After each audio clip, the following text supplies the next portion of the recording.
नमस्कार, मैं देवपूजन ठाकुर और आप देख रहे हैं समकालीन दस्तक। खबरें वही, सोच नहीं। नगीना लोकसभा से जीतकर आए सांसद चंद्रशेखर आजाद ने कहा कि गांव में प्रतिभाओं की कमी नहीं है।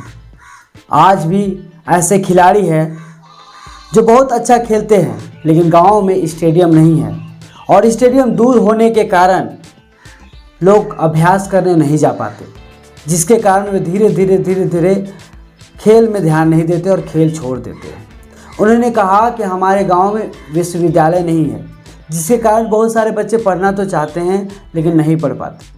तो चलिए देखते हैं उन्होंने क्या कहा, और आप सबों को भी उनकी ये वीडियो देखनी चाहिए। Shri Chandrashekhar, 2 minute.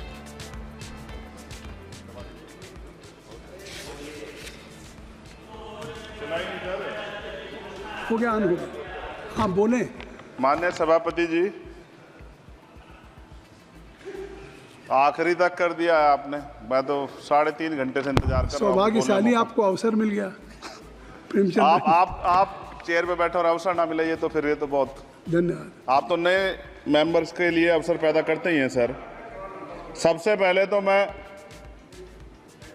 Paris Olympic खेलों में जाने वाले सभी खिलाड़ियों को आपके माध्यम से, सदन के माध्यम से बधाई देता हूं, मंगल कामनाएं करता हूं और सरकार का ध्यान मैं इस तरफ आकर्षित करता हूं कि अनुसूचित जाति, जनजाति और पिछड़े वर्ग के खिलाड़ियों के प्रतिनिधित्व पे भी उनको ध्यान देना चाहिए।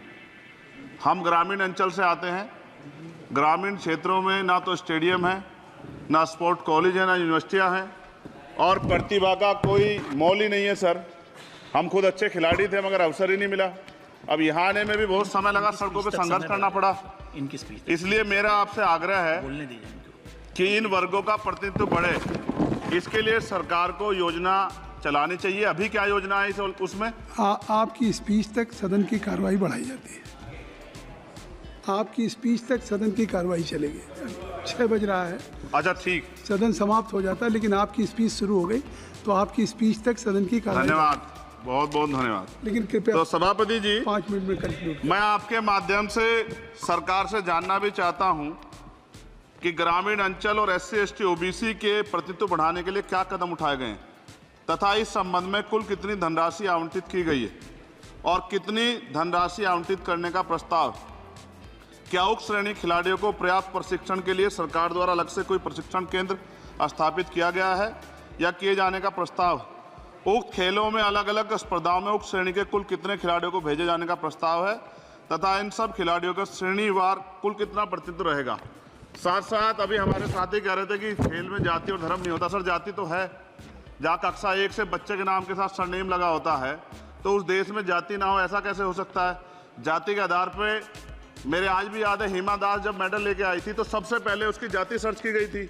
और वंदना कटारिया एक ऐसी बच्ची है हमारे उस हॉकी प्लेयर, इतना अच्छा प्रदर्शन किया, फिर भी उसके घर के बाद जो है सर उसको बेइज्जत करने का प्रयास किया गया। साथ साथ सर साक्षी और विनेश के साथ क्या हुआ ये भी हम लोग नहीं भूलें सर। मेरा मानना ये है,